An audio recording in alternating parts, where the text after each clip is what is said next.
Okay. This is on the second Sunday, we have a training, and then Nancy does a lesson at the end.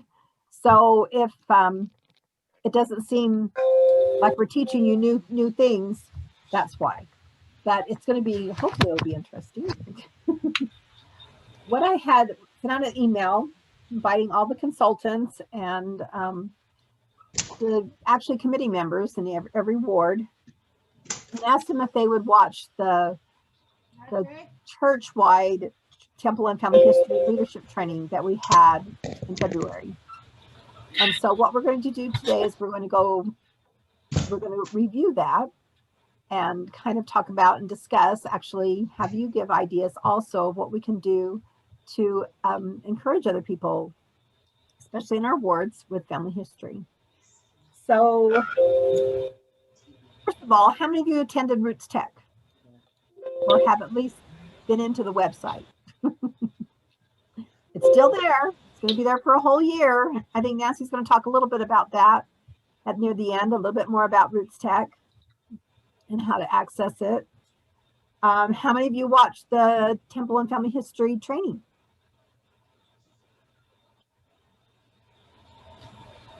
It was excellent. Let me go ahead and share my screen. I've said before, I like to do PowerPoints because it helps me know what I'm talking about. Can you see it or not? Can you? Okay.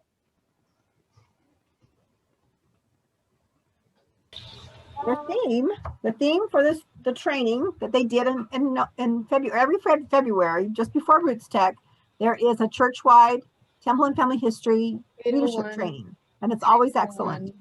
And this one was unique because what they did is that they gathered people from all over the world on Zoom, including youth. They had youth, they had adults from speaking in their own language with subtitles. It was wonderful. His name is Clint. He goes by Clint. Somebody might have their mic still on because we can hear them. I think I just fixed it. Oh, okay, thank you. The first thing they said is that the theme for this training was the quote by President Nelson that was last April. He said, "I promise that as you increase your time in Temple and Family History work, you will increase and improve your ability to hear him." And as we all know, he's been encouraging us to really put an extra effort into learning how to hear him better. And so it's kind of cool if you think about it, that if we increase our time with Temple and Family History work, we're actually going to improve our ability to hear him. And so there are several sections in the video. This was presented by Elder Bednar and Elder Renland and Elder Stevenson. So the first section, they just did a general, had asked members from all over the world on this Zoom call they had, but they had a special video prepared. And they all shared their thoughts about how Temple and Family History work helped them to hear him better. You gotta just go watch it. It's so cool to hear these people and watch them. So I want to ask you first question, and I have to see how I'll have to stop share for a minute, is tell me how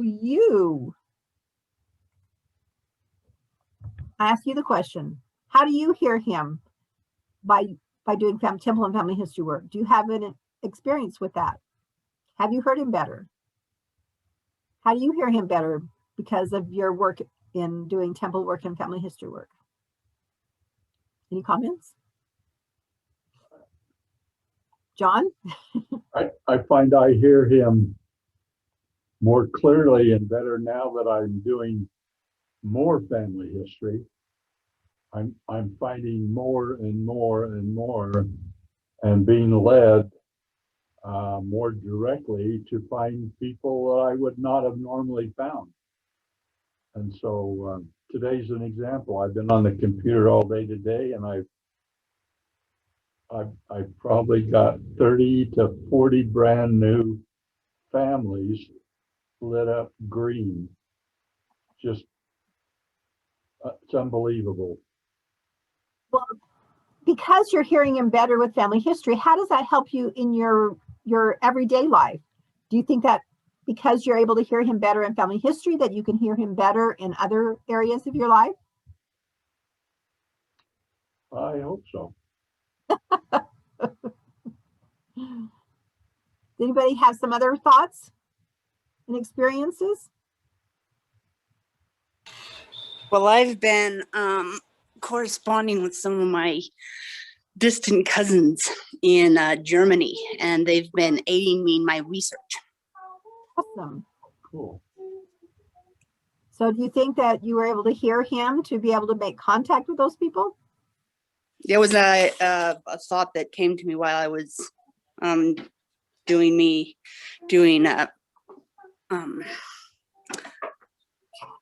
Roots Tech. Thoughts. Do you find that as you're doing family history research that you do start to recognize the spirit more and more in the way of Yes. thoughts? Yes. Thoughts and okay. And so then if you're starting to comprehend, oh, that's the spirit talking to me, do you think that can help you in your everyday life? Yeah, I generally feel like when people are talking in sacrament meeting, I have a better recollection of them. It's kind of interesting to me. It's like if we're working in it almost every day, well, I've set a goal to do it every day, is that it's like we get practice. You can practice every single day, learning to listen and hear him. So that's kind of cool. What else can you do every single day or to get practice in being able to hear him? I mean, with ministering, of course, you can practice on that in your prayers, but this is giving you practical experience every single day as you're working in family history or you're in the temple. Okay, let's go back. I add them also to Fast Sunday, praying how to find individual relatives on Fast Sunday. So I find that really helpful. Yeah, I love it. Diane, Yes? during this COVID thing, when we can't actually go out and visit people, I write letters. And sometimes I have no idea what to write to somebody that I know needs an uplift until I actually sit down with the pencil and paper. And then as I begin writing, the ideas flow and the Spirit helps me know what they need to hear. And the reason I know that this is working is because of the responses I get. And Ed is a handyman. He likes doing things and working on projects. And when he has something that he needs to solve, and he's not coming up with ideas on his own, prayer brings the answers, and he can repair something that he had no idea how to go about. And he's used this a lot, helping friends in our ward or neighbors. And as well as that, the Spirit comes while you're working on family history. I was doing indexing with some other family history missionaries a few years back, and I ran into a surname I simply could not read. And I've had a lot of experience reading all kinds of handwriting. And so I called 3 other sisters one at a time to come sit down with me and see if they could work out what this surname was. It wasn't a real long surname, but the handwriting was terrible. And they gave up. And so I was ready to go ahead and just skip that one. The Spirit said inside my head, there is a person who is going to need this information very soon. And so I said, okay, Heavenly Father, 4 of us can't read this name, and we're all well experienced. I need your help. to be able to understand this surname. And then as I sat there and stared at it, the Lord helped it to unfurl into a recognizable name. A simple name, Roberts. But the only part of it I could read was the capital R until the Spirit intervened. And then I called those sisters back over again. And looking at that original handwriting, I used my pencil point to trace the letters so that they could discern what they were. And they said, oh my goodness, it didn't look anything like that. So, That is really cool. It's like you've had a lot of experiences with your family history doing it that have taught you how to talk to the Lord.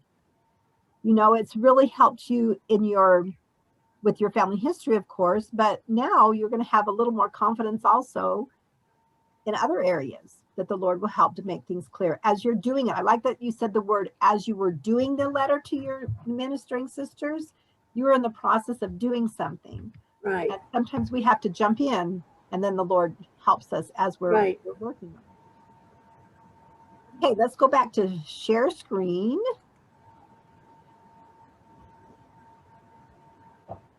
And I got to figure out how to make this a small again. Oh, where's Heather? How do I make this, my picture here, small so I can see? There. Okay, the next section that they had, this was with Elder Bednar. They had a youth panel. This was really incredible. They had youth from all over the world talking about how they hear him through temple and family history work and what they're doing to increase family history in their respective wards. I was so impressed. One young man talked about how he can receive revelation in simple ways. We don't have to have big, gigantic things like, you know, just having thoughts come to our mind. And just like Elsie said, it's the same thing. He said that doing builds faith. When you're doing things, it builds faith. And sometimes you have to actually do something to get a testimony of it. Haven't they always said that about tithing? You know, you need to pay tithing before you get a testimony of tithing. And in the conversation with the different youth, they came to the conclusion that there is only one work. Family history and missionary work are the same. They're all connected.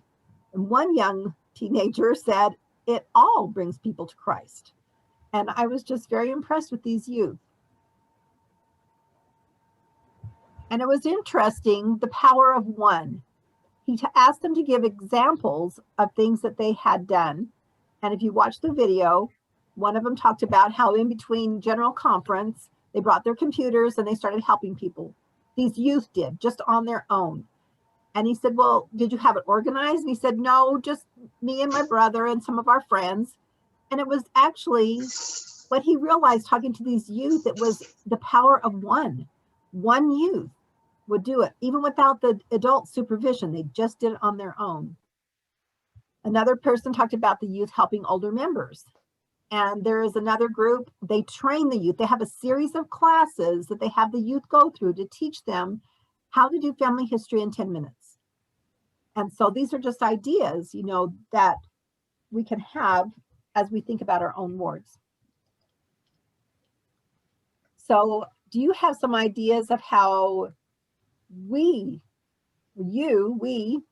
can help the youth become more engaged? I mean, I was very impressed. These were kids from all over the world, and they're doing it. They're actively involved in their wards and helping them. Do you have ideas of how we could do that with our youth? Is there a one that we could focus on, or should we do a class? As a stake or as a family history center, is there a class we should do, or should you do it in the ward? What are your ideas about that? I think youth are really a big key to helping get people on board. Do you have some thoughts about that?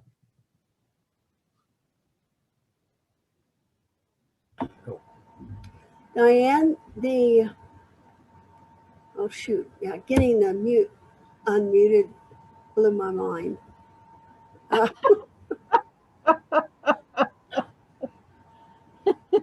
I can relate to that. Oh, initiative. This one youth named Henry said he and his brother, you mentioned him, were jumping in and helping people on their own initiative. Yeah, yeah. And sometimes that's what it takes. Ed and I had our biggest success as consultants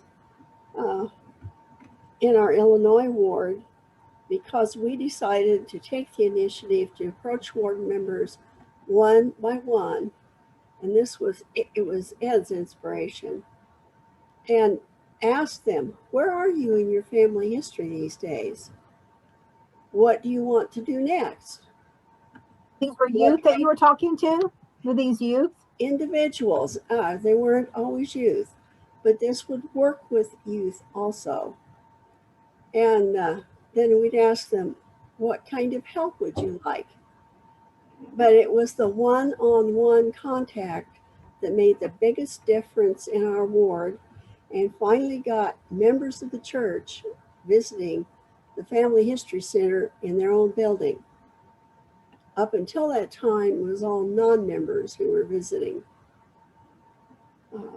So we need to take initiative and make individual contacts so that we can get people thinking and inspired. And that includes any ages. Mm-hmm. I like that.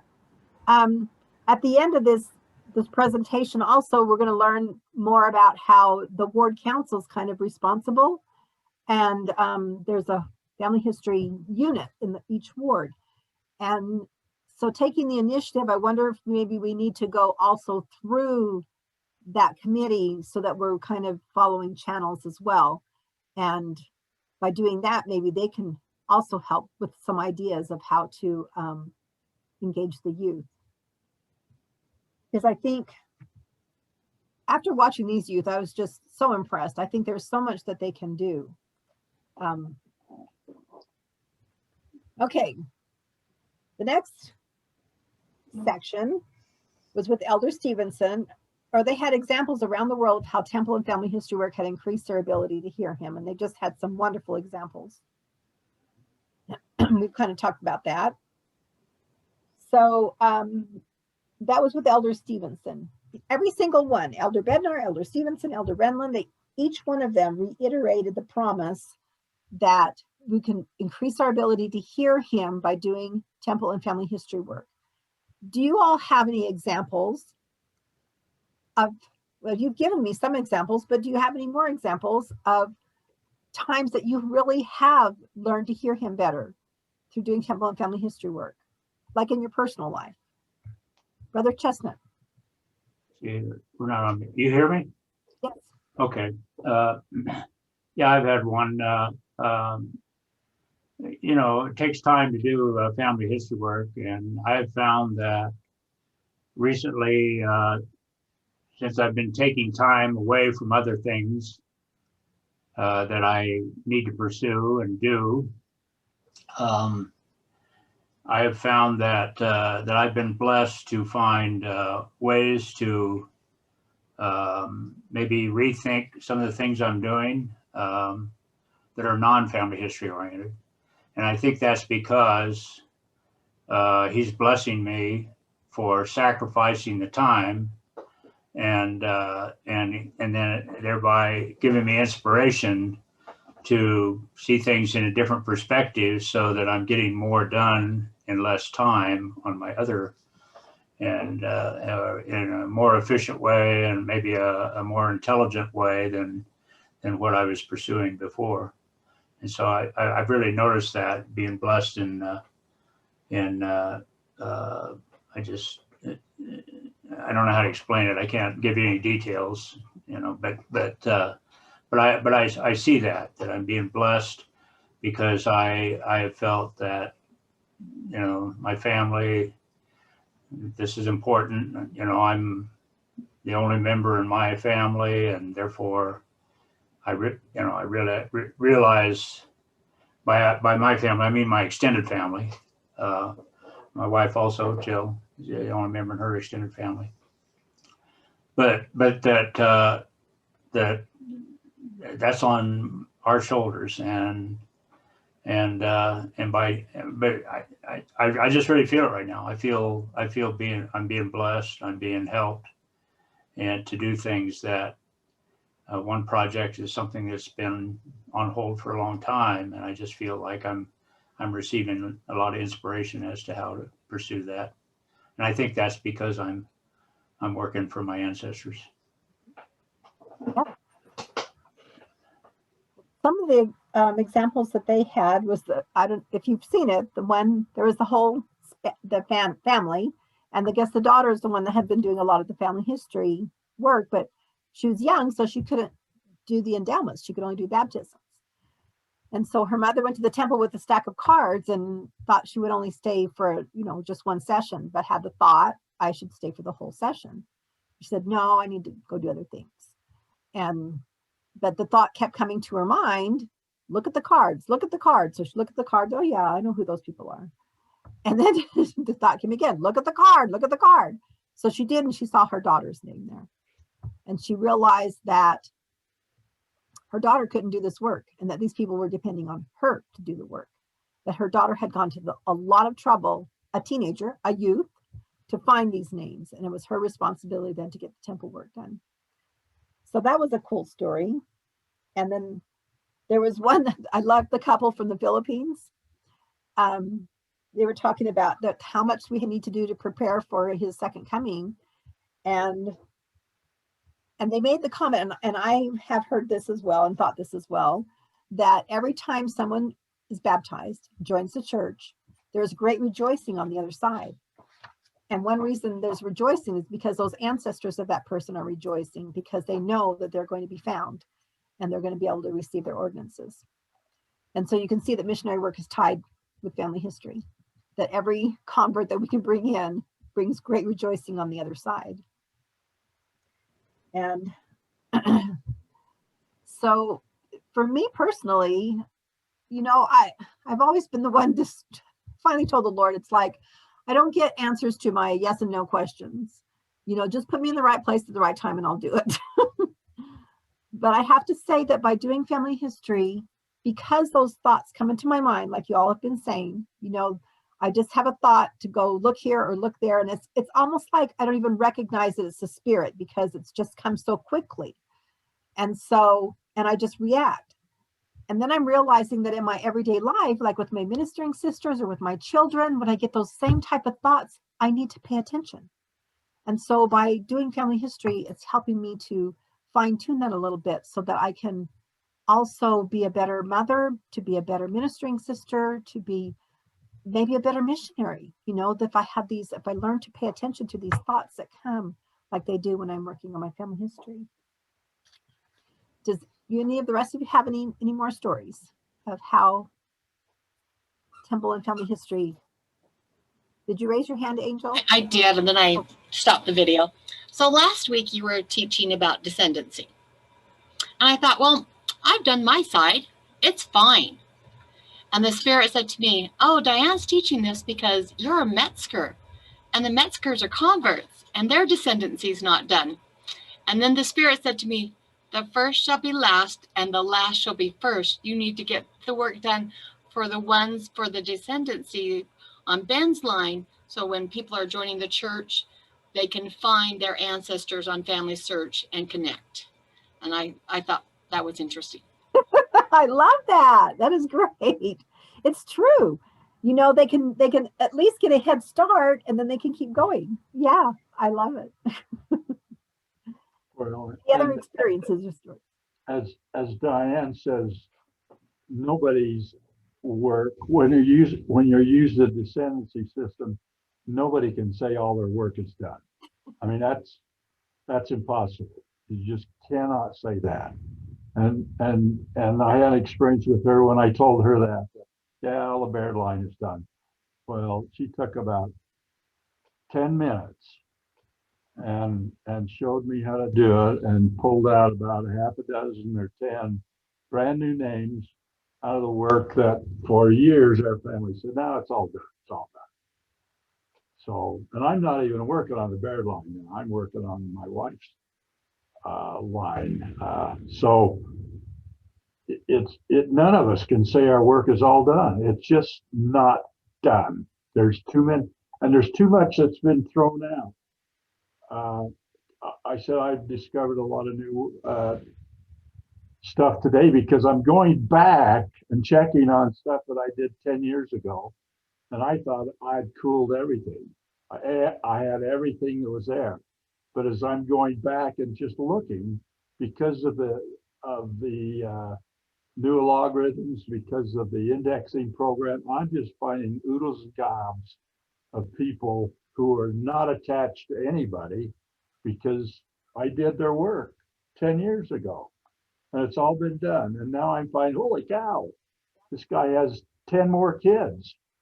And none of their work has been done. And there's nobody else out there doing it but me. So can't ever say the work is never, Up to the Lord says it's done. Yeah.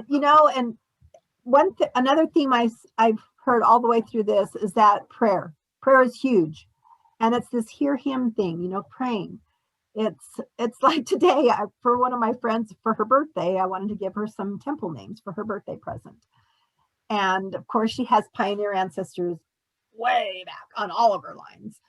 And so I started on one and it wasn't working. And I had the thought, go to her main line. And so I started working on that. And then I just prayed and just said, I really want to find these for her. And I wasn't doing it my methodical way. I was just doing it, trying to follow the spirit. And sure enough, I found a whole family. Unfortunately, they're all boys. So, and she's a woman, but it was a whole family. So prayer and listening, really learning to listen, really helps with the work, this work as well as all the other work as well. Okay, then the last section we had. They talked about what's in the handbook now about how to organize a ward. So I was wondering, think about your own wards if you are a consultant, or just if you're not, you can even mention it to them. For the Temple Family History Committee, they should have a meeting that's held regularly. And this committee is made up of a counselor in the Elders Quorum, counselor in the Relief Society presidency, an assistant to the Priest Quorum. Did you know that? And a member of the Young Women's president in the oldest group. So you have 2 youth, you have Elders Quorum Relief Society, then you have the lead consultant. They said, if you have one in your ward, and the consultants, and all these people are supposed to be in this group that's supposed to have a meeting held regularly. The mission committee is organized the exact same way, but they're supposed to meet weekly. So I think it's interesting that the missionary committee and the Temple Family History Committee are set up exactly the same way because they're the same thing. And then to organize a simple plan, we have a great guy in our ward, Brother Marriott, who's come up with a very simple plan with bribery, which I love bribery. And he did it under the direction of the ward council. The ward council has approved this. And so they said that this plan that your ward comes up with should be discussed regularly in ward council and youth council. So I have the question, does your ward have this? Do you have regular meetings attended by everyone who's requested in the handbook? Is there a simple plan in your ward that's taking place? Is there a discussion in ward and youth councils? He said they should be discussed in both. That plan should be discussed in both ward and youth councils. So how many of you have that in your wards?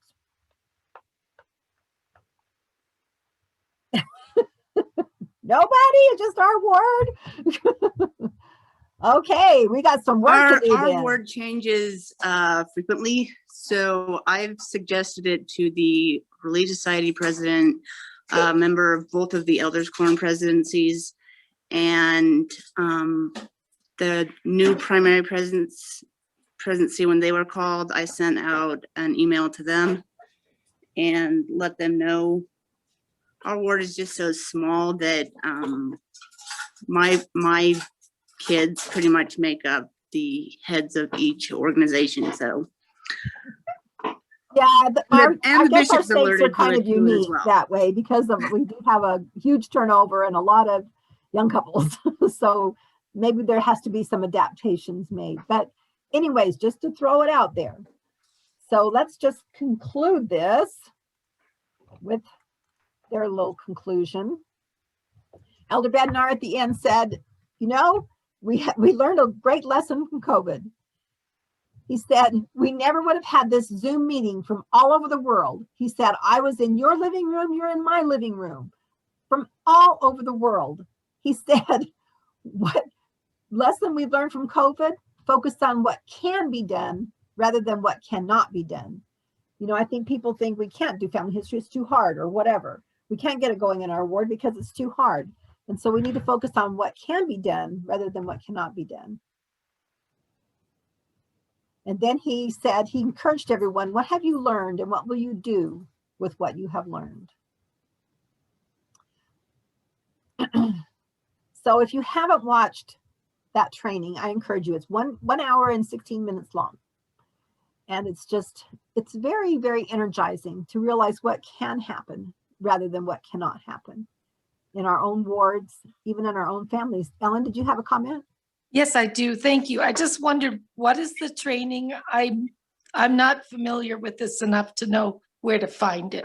Okay. I sent a link to everyone that was in a family history committee in the ward. If you're not on that committee and you've been just attending our classes, then perhaps we can put it, Heather, maybe we could put it on the stake and we can put it on all the Facebook pages or something. Would that be okay? Yeah. I don't know. I'm a Relief Society president and I'd like to get really yes. going. Yeah. Okay. I'll find it and try and send you the link in the chat right now. Okay. And I sent it to everybody in the email this afternoon. So if you can get that email, Heather, maybe you can pull it out of that. And then she'll put it in the chat. We'll make sure that you get that. Both Thank states you. or just your Because state? if you're the Relief Diane? Society president, awesome, then you can get it going. I hope. Diane, did you Yes, send it Nancy? to all the leadership people in both stakes or just your stake? Those stakes. Great. I sent it to ones I had the email for, the Elders Quorum Relief Society counselors that I had, the lead emails that I had, and the consultants that I had. But, you know, there could be changes that I don't know about. So anyways, I just wanted to. So Diane, can you send that? Can it be sent to those who are at this meeting too? Because I'm not on any of those lists. I know.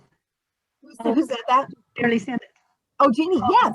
Yeah. Yes. It looks like Heather maybe just barely sent it. Yeah, I just sent it. Let me know if you don't have access to the chat and maybe just send me your email and I can email it to you. I'll make sure that I send it to you, Jeannie. Thank you.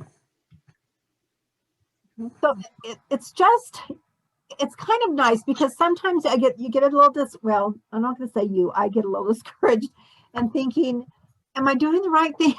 You know, why is it that, you know, I can't seem to get people energized, even my own family, you know, except my brother who came to class last week. And even my friends, my closest friends, you know, I just can't seem to get energized. So watching this helped me realize, okay, focus on what I can do instead of what I cannot do with my own family, with my friends, with my state calling, you know, whatever it is. And I think the same thing can be, even though this is a training for consultants, think about it in your own life, in your own personal research, whatever you're doing. Think about what you can do rather than what you cannot do. If you're at a brick wall, try something else. Try do what you can do and either call one of us to see if we can help you with the brick wall or put it on a shelf for a little bit.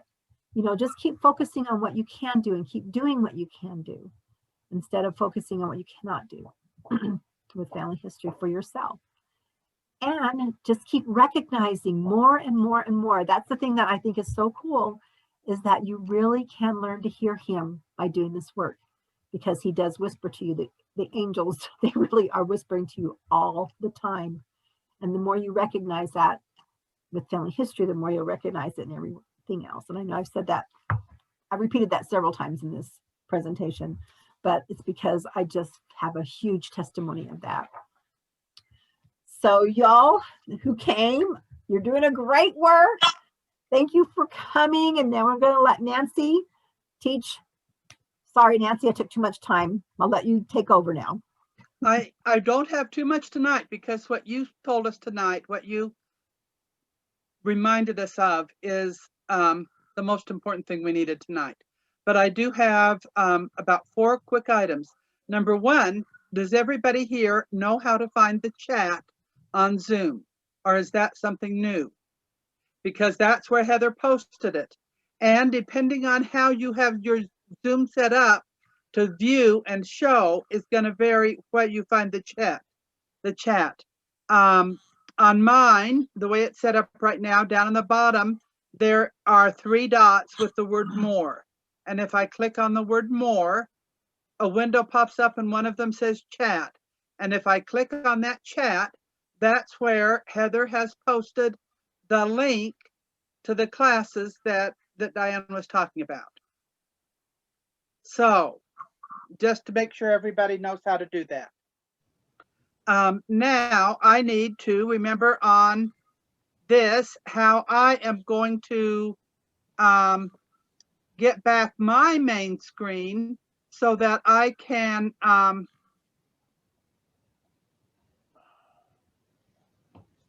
share my screen. I guess I go to full screen and I come down here to share screen and I click it. And it says I'm disabled. So Heather, can you enable me to share my screen?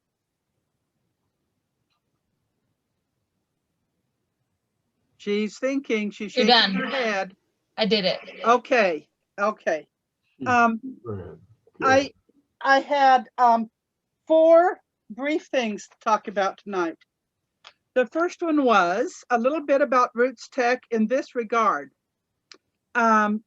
Roots Tech is over. We all talked about how marvelous it was that nowadays, this year, we'll be able to watch the parts of Roots Tech that we missed because it's going to be online for a year. But I know myself well enough, and I'm already seeing this happen. If I don't make a list of which classes I want to listen to and make a plan of when I'm going to listen to them, it won't happen. So I think I have to say on Monday during lunchtime is when I'll watch a session. Now, how do I know what session I'm going to watch?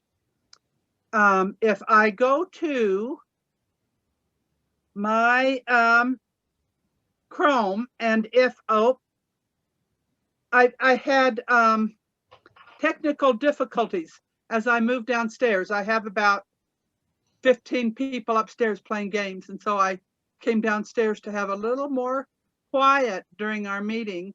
And so my computer died and I had to recharge. So I'm going to have to do this with you. The first thing I'm going to do is go to Chrome and I'm going to look up Roots Tech Connect 2021. Now there's 2 ways to do this. One is to go to this website and the other is to find the list that I printed out earlier, and we should have a link to this about a month ago on our Provo Freedom Family History Center Facebook page. And so this great big huge list lists all of the classes that were offered at Roots Tech. Also, if we go to this Roots Tech Connect 2021 page and choose the word sessions, then we will see the sessions that are available for us to use. And we can, here there are 9 topics, and the topics are keynotes, connecting with family, finding ancestors, DNA, places, records and research, memories, stories and photos, traditions and heritage, or websites and tools, and Latter-day Saints. So we can either click on one of these topics and get a list of all of the particular classes about that. This is the keynote speakers. Anytime we need inspiration, we can watch a keynote speaker and be re-inspired. Or we can go to the sessions, and let's just say that while my son-in-law is visiting this weekend, I want to look up the classes that he can share with his parents when he visits them later in the week, because he is 1/2 Brazilian, and they are not aware that there's very much that can be done in Brazil. So here we have a list of classes that are from Brazil in specific, and there's also many classes on the region of South America that he can then look at so that he can study and learn more about how to research in Brazil.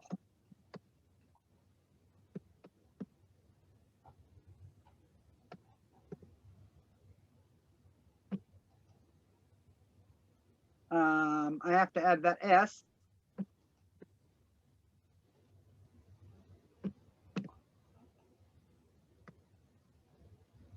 But classes from Roots Tech, we have to remember, were taught about countries all over the world, including in 10 languages.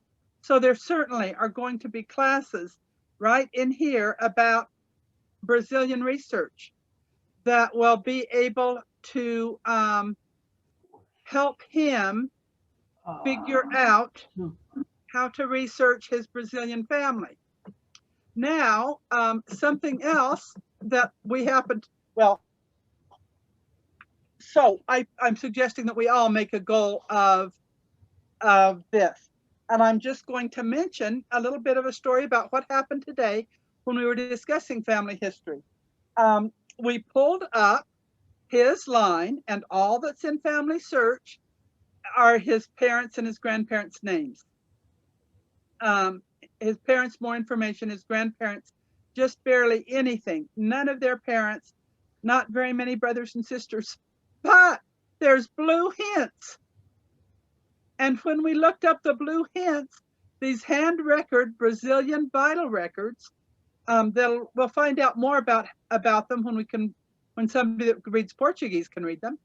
But there are hints already from indexed records on this family that came over from Brazil.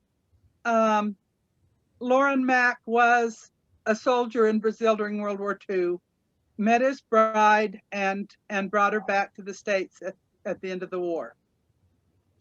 So there are things that all of us can do, and that we need to share these ideas with other people.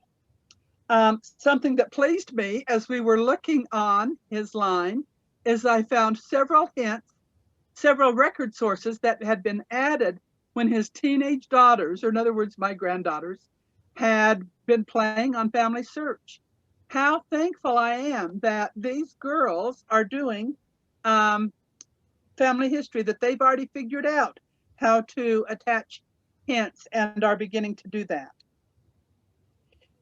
In particular with his ward, their stake has offering the challenge that when the temple opens up again, that immediately when the Kansas City temple opens, that all of the youth take a name and do baptisms.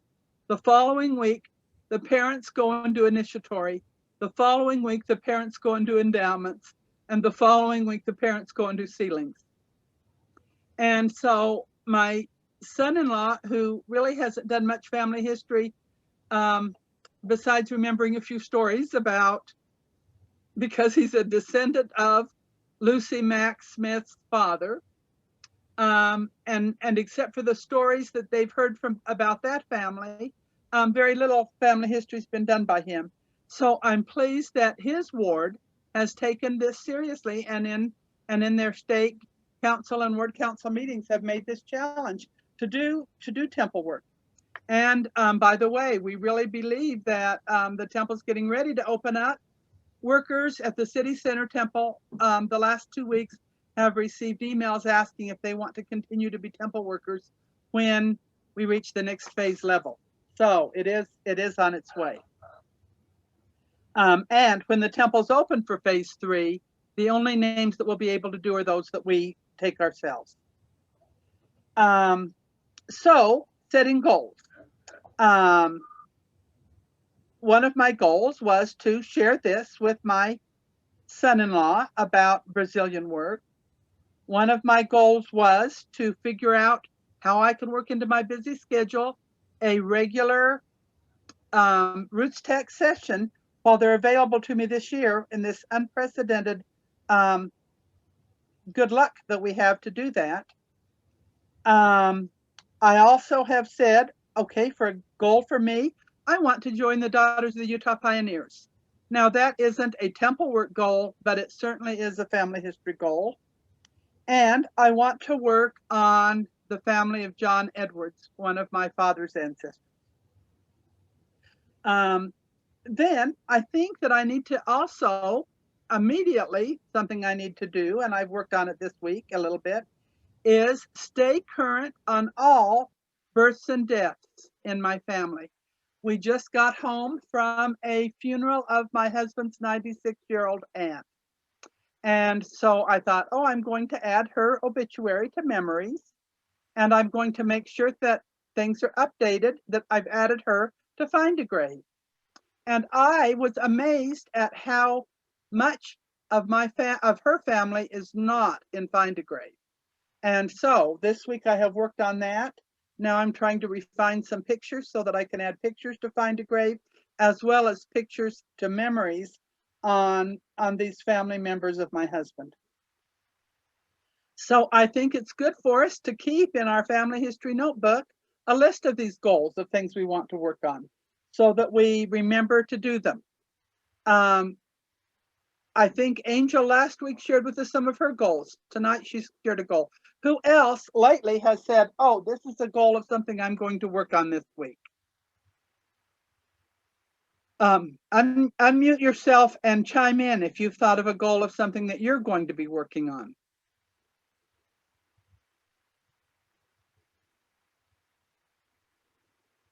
Oh, please. Yes, John. I'm sure talking a lot today, but I have found that my grandchildren, if they're not interested in the family history work on a computer, they are interested in looking up stories and histories of their own ancestors. They did that. They can do that because they have to give reports in school all the time. And they have found that there's so many interesting stories on from their ancestors, and that they want to get more involved in that. And so I've got 3 of them who want to do a Zoom meeting sometime this week, I hope, and we can talk about some of the stories, and I can tell them where to find them. I'm not going to tell them the story, but I'll tell them where they can find those stories. Good. Now, John, may I suggest that you make a copy of those stories available on Family Search so that that's one of the places that they can find them, and that some of the stories that you tell them, you write. Well, they're already written, and they're on Family Search and Memories by some of their own relatives that have already put their stories and their memories in. It's just a matter of them going in and finding them. Well, definitely. I often through the years have had my grandchildren call me and say, I have to do a report on school tomorrow about somebody in my family or somebody that I know of that helped colonize the United States. Do we have anybody, and can you send it to me tonight? You know, and now that I've got some of those on Family Search, I can say, oh, the perfect story would be, and I can direct them to that story on Family Search.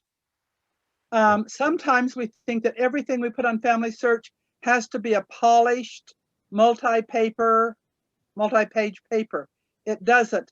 small memories are maybe sometimes going to be what it takes to make somebody come alive. And lots of the memories that I've added have been 1 or 2 paragraphs. And I think that in some ways those are just as valuable as the 50-page history. Can I give you a Okay. quote? Can I give you a Yeah. quote? I forgot to mention this quote in my presentation, but it kind of has to do with what you were just saying. Elder Renlund was quoting a commander who said that a good plan violently executed now is better than a perfect plan executed next week. So I Yes. think with any of the goals that we have, just do it now. Whether it's perfect or not, just go for it. And I find that once I do something imperfectly, I am less imperfect the next time I do something similar. I am not a great author, but I've added a lot of memories. And I think that they are better off imperfectly there than perfectly in the vault. So I really think that we need to give ourselves credit for doing, even if it's not the perfect thing. Nancy, Uh-huh. I have a goal this week. And I think the last week I brought up that I was trying to get clearance to do my aunt's work 4 years before the 110-year thing, since there's nobody in her immediate family that, well, anyway, I submitted that to church, and they came back and they said that I needed to supply obituaries and document it before they give me the clearance to do the work. I have the obituary pulled up my other computer right here of my cousin who recently passed away, and I'm thinking, and the one they had emphasized on it was under child. They had it in bold, like maybe they were in question about her, whether she was still alive or not. I don't know. But how do you send a document to the church, like an obituary? I just don't know how to do that. Is there some place where I can go to find that information out? I'm going to give you an answer, and then Diane will add to it. The first thing I would do is I would put the obituary under either stories or documents under that person and family search. Okay. Then I would answer them back an email, and there's probably an address in their information to you. And if not, you can go to the word help and contact me and tell them that person's name, computer ID number, and tell them I have posted this obituary on Family Search in the stories under this person. Oh, okay. All right. And so that way it will give everybody access to that obituary, as well as answer Family Search's questions. Then I would do one thing more. I would post that obituary on Find a Grave, because there will be some non-LDS relatives that will look on Find a Grave that won't look as quickly on Family Search. Okay. So I would do that as well. All right. Better ideas or additional ideas, Diane? Okay. All right. Thanks.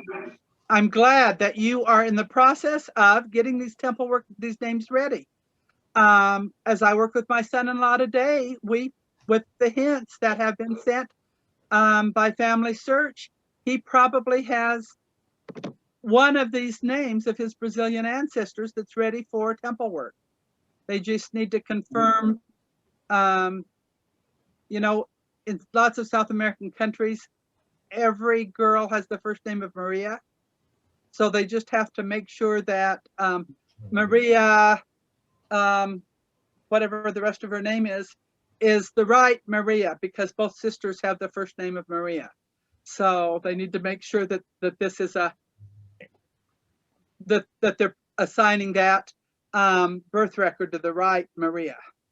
There's some Juanas. What? There's some Juanas.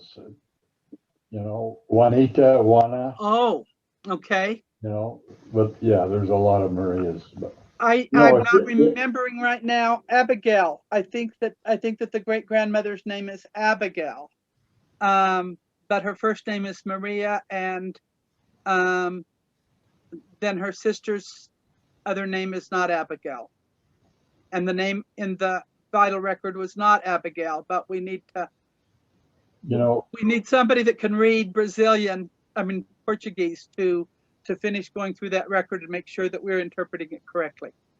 And so what is the next step for him? Let's just use our brains for a minute and think. I was thinking that the next step then would be, now that the vital record, which is a government record, although it's handwritten without a form, will probably tell them where the birth took place, which then very likely will help them figure out which church the birth record is listed in. And then they can look for the church record, which often lists grandparents. So that was my thought to give them on what the next step will be as they're looking in records. you gotta tell him to call me, because the research in Mexico is exactly the same with all the Catholic churches in South America. Okay, so if you get a record, if you get a phone call from Roger Mack, Sure.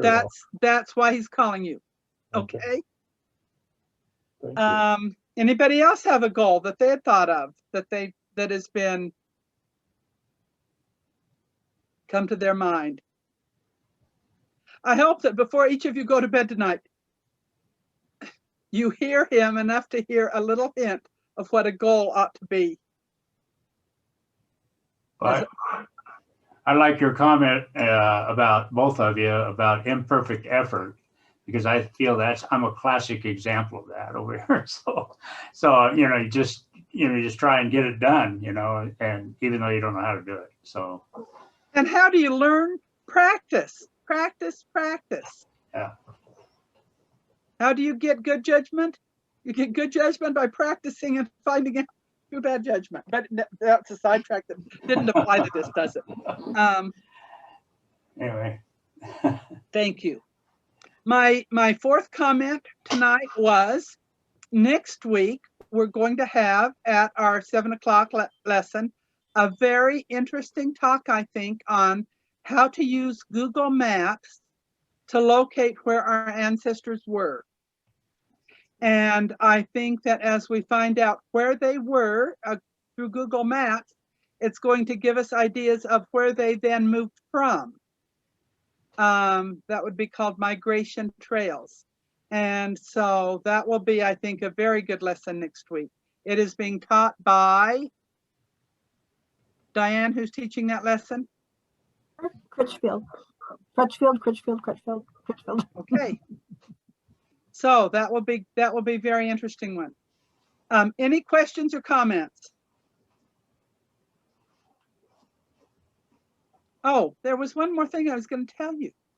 And we talked about it last week. I'm going to back up, and instead of being through, I'm going to back up. And I have to figure out how to get out of this page so that I can show you my screen. We did talk about this last week, but I think there will be some people who will not be here, who weren't here last week, that maybe would like to know this. One of the newest things that's happened in Family Search is the ability to make memories private and public. So I was just thinking of pictures of my father. So I have to go to my tree and then to my father. And we know that in family history, we should can't see your screen, Nancy. Did you want to show us? Share it again? We can't see your screen. Okay, then I have to figure out how to get back to the things that let me share screen. I'm sorry that I can't do this quicker and faster. That's better than some of us that don't know how to do it at all. Is it speaker view that I need? Nope. Gallery view. What? Gallery view. Gallery view? Either one should let you, as long as it's big, you might need to click that middle button at the very top to make it big. Record reactions. Oh, I'm sorry. I'm not even seeing where I'm getting that view anymore. want me to show them real quick, Nancy? Let's let Diane show us. She is going to click on her tree. She can't go to my dad, but she can go to somebody else, maybe that has a picture of a living person as well as a person of a dead person, picture of a dead person. And she can pull up a memory for them, a picture of them. And as she pulls up that memory of them, okay, now her tree. Now somebody in her tree. And if it's not somebody that has one that she would actually like to make private, we'll just pretend anyway. So she's going to pull up a memory of this person. And the memory that she's chosen here is a picture of June. Now, if you see right here, the word public means that everybody that turns on Family Search can see that picture of June. But there might be a reason why she doesn't want that picture of June shown. Maybe June's still alive and doesn't want people to see her picture. So she can click on that little down arrow and change it from public to private. And if it's private, only June can see it. If it's public, everybody can see it. So what happens if June dies? Then nobody. Then whoever made it private can make it public. Well, if June made it private, then nobody will ever be able to change it, Oh, right? Diane made it private. Oh, well, If June had made it private, then it would I think need to be reposted. okay. An example of ones that might be made private is my husband might want his adoption papers made private. I might want my legal name change from Clark to Hugo when my husband was adopted to be made private. If my mother-in-law was still alive, she might not want her first marriage listed. She was very private about that first marriage. So if there was and we have posted a picture of that husband. So she would very likely want that made private. So those are some examples of times when people might prefer to have something made private. Okay, that was my fourth comment. I am through. So Diane, I turn the time back to you.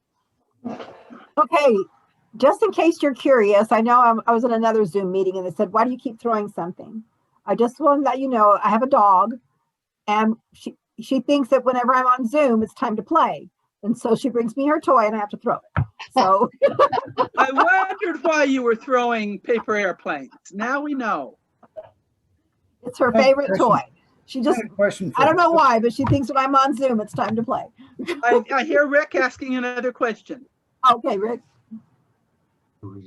Did you say I something? got a question for Heather. Oh. Okay. Yeah. You remember 3 weeks ago, we had Cindy Richards on our meeting. Uh-huh. She hasn't been on the last 2 weeks, and she seemed really very interested in what we were doing. She's our new temple matron, you know. Uh-huh. And can you make sure that she gets notices of this meeting? Yeah, sure. Mm-hmm. She is in the Freedom Stake. She's my backdoor neighbor. We're neighbors. Oh, that's right. You said she was. Yeah. And by the way, I helped with the delivery of 2 of her children. So I feel connections to her. There was also one morning when she called me and said, my neighbor needs your help right now and bring your delivery kit. And I went over and delivered her neighbor's baby. Oh, wow. hey, and Heather, I wanted to mention that I really liked your picture that you posted about I love dead it. people's pictures. I love what you do. Good. Thank you. Do it. Okay, well, thank you all for coming and hope you have a great week hearing him and doing things, thinking of what you can do and think of your goals, like Nancy said. So, Brother Hendrickson, would you mind giving us a closing prayer?